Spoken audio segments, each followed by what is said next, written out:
Frank Zappa's childhood exposure to mustard gas, David Crosby's Texas prison sentence, and Brian Wilson's lifelong mental health struggles. That's just the beginning. Keep watching to hear more of the most tragic stories from 60s rock legends. On December 6, 1969, the Rolling Stones performed at the Altamont Speedway in California. The festival was a challenge from the start as the crowds were becoming increasingly difficult to control. It wasn't helped that security was being provided by the notorious Hells Angels Bike Club. Several fights occurred before the Rolling Stones performed, and at one point, security knocked out Marty Balin of Jefferson Airplane. Soon after, the Grateful Dead refused to play, even though the band's manager was the one who had urged the festival's organizers to use the Hells Angels in the first place. When Mick Jagger walked from the Stones' helicopter to the stage, a concert-goer punched him. He unsuccessfully tried to calm the audience, and the bikers allegedly didn't like his flashy dance moves. These factors and others created a dismal mood, and by their third song, Sympathy for the Devil, the Stones were still having trouble engaging with the crowd. There's so many of you. Just be cool down the front and don't push around. Then, a concert-goer named Meredith Hunter took out a gun after trying and failing to get on stage. One of the Hells Angels stabbed him, and the rest beat him to death, all while the band remained unaware of what was happening. Afterwards, Jagger distanced himself from the bikers, saying he would never partner with them again. The Hells Angels were infuriated too, because they believed Jagger had sold them out. They even hatched a plot to kill him in revenge, which was only foiled after the would-be assassin's boat was hit by stormy weather. Jagger was unaware of the plot, as the FBI wasn't forthcoming about the information until many years later. In 1976, Keith Richards of the Rolling Stones had one of the worst years of his life. That's when his 2-month-old son, Tara Jojo Gunn, died in Geneva, Switzerland, of sudden infant death syndrome. Richards later told the BBC that he was only able to make it through the pain because the band was performing in Paris, France that same night. He revealed, "I thought, I'm going to go mad unless I do this show tonight." Some may think it odd that he decided to perform at all, but for Richards, it acted as a form of self-preservation and a way for him to block out his emotions. He said, "It was a rough thing, and I had a feeling I must go on stage now, and I'll worry and grieve and think about all this after the show." Jagger added that if he didn't perform, there was a good chance that he would have attempted to take his own life. Richards and model Anita Pallenberg had 3 children together, and Tara was the youngest. The couple stayed together for 12 years, but never tied the knot, and they split up in 1979. Guitarist and frontman Syd Barrett was one of the founding members of Pink Floyd. He began experimenting with LSD in 1965 and eventually had a difficult time staying in tune with reality. When David Gilmour saw him at a recording studio in 1967, he was shocked by how much the guitarist had changed since their previous meeting. Gilmour later remembered, "Syd didn't seem to recognize me and just stared back." Barrett's behavior caused the band to cancel gigs, before they eventually replaced him with Gilmour in 1968. Some believe Barrett had schizophrenia, which may have been caused by heavy drug use as well as stress from his work. Fellow band member Roger Waters, friends, and others noted that Barrett often had odd thoughts. Years later, Waters explained, "If you were in the position of being an incipient schizophrenic like he was, any hallucinogenics are a very bad thing." Barrett generally exhibited strange behavior, delusions, visions, and more. He also suffered from diabetes as he got older, which commonly occurs in people with schizophrenia as a result of certain antipsychotic medications. After leaving Pink Floyd, Barrett withdrew from the public eye and died in 2006 at the age of 60. Keith Moon was the drummer of The Who until his death in 1978 due to an accidental drug overdose. But it was an incident 8 years earlier that left an indelible mark on the musician's life. On January 4, 1970, Moon, his wife, and some friends went to a pub in Hatfield, England.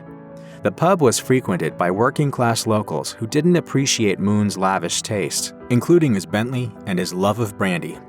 When the pub closed, the crowd showed its displeasure by trying to prevent Moon and his party from leaving in their vehicle. Pubgoers started rocking Moon's Bentley, prompting his driver, friend, and bodyguard Neil Boland to get out of the vehicle and confront the crowd, which included a number of skinheads. Moon then tried to drive himself and his friends away from the pub. In the process, Boland got stuck under the Bentley and was killed after being dragged down the street. Police charged Moon with Boland's death, drunk driving, driving without a license, and driving without insurance.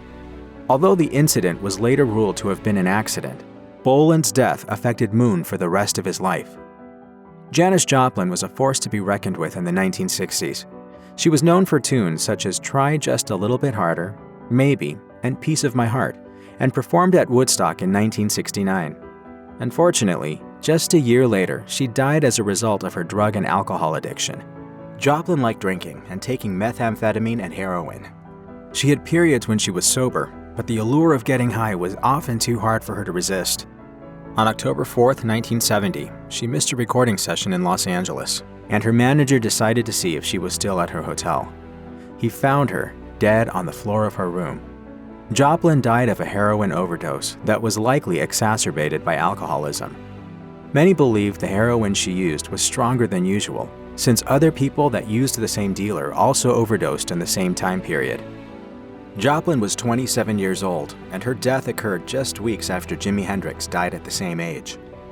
In 1971, Joplin's posthumous album Pearl was released, including the last song she recorded, Mercedes-Benz. It was the best-selling album of her career. Singer Roy Orbison had 9 top 10 hits between 1960 and 1965. He wasn't your typical rock star either, with his thick eyeglasses and songs focusing on heartache. Part of that heartache undoubtedly came from his on-off wife, Claudette Frady Orbison. The Orbisons wed in 1957, but Claudette had an affair in 1963. They divorced soon after, but reunited and wed for a second time in 1965. Claudette was often around motorcycles as a child, and it was reportedly Elvis Presley who got Roy interested in them. In 1966, only a year after they remarried, Claudette died in a motorcycle crash in Old Hickory, Tennessee. Roy was riding in front of Claudette on a different motorcycle when the accident occurred. 2 months later, Roy's song, Too Soon to Know, hit number 3 on the British charts, featuring lyrics that alluded to Claudette's death. Roy's loss would be compounded in 1968 too, when his 2 oldest sons with Claudette died in a house fire. When it came to his music, the unconventional and inventive rocker Frank Zappa wasn't confined by mere genres, and despite dying relatively young, he managed to carry out a wildly successful and fascinating 30-year career. Zappa's father was an Italian immigrant, chemist, and mathematician who worked as a contractor for the defense industry. Growing up, Zappa was exposed to mustard gas and other chemicals, which could have been linked to his poor health over the years. This included radium pellets, which a doctor used to treat a young Zappa's sinusitis. He also dealt with asthma and a number of other ear, nose, and throat maladies. After coping with urinary problems for several years, the musician was diagnosed with prostate cancer in 1990. Unfortunately, the cancer had been in his body for several years, and doctors discovered the problem in its late stages, so there was no operable solution. He spent the last couple of years of his life working on the orchestral album, The Yellow Shark. In his final interview, he said he had good days and bad days, but smoked cigarettes the entire time, claiming, "To me, a cigarette is food. Tobacco is my favorite vegetable." Zappa died in Los Angeles at the age of 52. Singer and songwriter David Crosby is known for being a part of the iconic rock bands The Byrds and Crosby, Stills and Nash. Like many of his contemporaries, he also drank a lot of alcohol and took a lot of drugs during his younger years. An incident in the early 80s at a nightclub sent Crosby to a Texas prison for a weapons charge and drug possession. 3 years later, he was arrested in California and charged with a DUI, hit and run, possession of a concealed weapon, and possession of drug paraphernalia. The silver lining was that serving time behind bars helped Crosby battle his drug addiction. He revealed in 2019, "I had tried going into treatment and it didn't work. I went into prison and it worked. It was a way to do it." Unfortunately, at one point Crosby was diagnosed with hepatitis C, which can be contracted by sharing needles. In 1994, fellow musician Phil Collins paid for a liver transplant for Crosby. This sparked a controversy in the media, however, when critics suggested that he had received his donor liver quickly because he was rich and famous. His operation also led to a debate over whether ex-addicts should be eligible for organ transplants in the first place. Grateful Dead frontman Jerry Garcia died in a California drug treatment center in 1995 at the age of 53. Arguably the most prominent jam band of the 1960s, the Grateful Dead combined blues, rock, country, and a number of other genres of music, and fans were unsurprisingly distraught by his passing at such a relatively young age. However, years of excessive drug use eventually took their toll on the musician's health. In addition to being addicted to cocaine and heroin, Garcia also had diabetes, and 3 years prior to his death, he had collapsed after a performance in California. According to a spokesman, Garcia checked himself into rehab because he recognized that he had a problem with his health. Former bandmate and drummer Mickey Hart later told Rolling Stone that Garcia was sick from all the abuse his body had endured over the years, causing his heart to simply give out. During the 1960s, Brian Wilson of the Beach Boys was plagued by excessive substance use and mental health issues, problems that would take years to control. In 1964, the singer-songwriter had a nervous breakdown, and he used drugs, including cocaine, marijuana, and LSD to battle his subsequent depression. In 1965, Wilson began to experience auditory hallucinations, and soon after displayed paranoid and antisocial tendencies. Do you think the source of the problems that you had was the psychedelic drugs? Yes. Yeah? The psychedelic drugs messed my life up. Doctors eventually diagnosed him with schizoaffective disorder. He later told Ability magazine that the voices in his head were derogatory and discouraging, saying, "I have to be strong enough to say to them, 'Hey, would you quit stalking me? Don't talk to me. Leave me alone.'" Medication has helped Wilson through his recovery, as has his second wife, Melinda. She helped him find the right doctors and created a loving family environment for the musician. Still, it's not always easy for Wilson to keep it together, and even today, some days are better than others.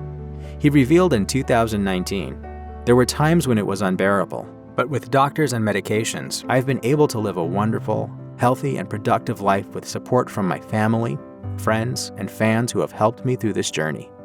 If you or someone you know is struggling with mental health, please contact the Crisis Text Line by texting HOME to 741-741. Call the National Alliance on Mental Illness Helpline at 1-800-950-NAMI. Or visit the National Institute of Mental Health website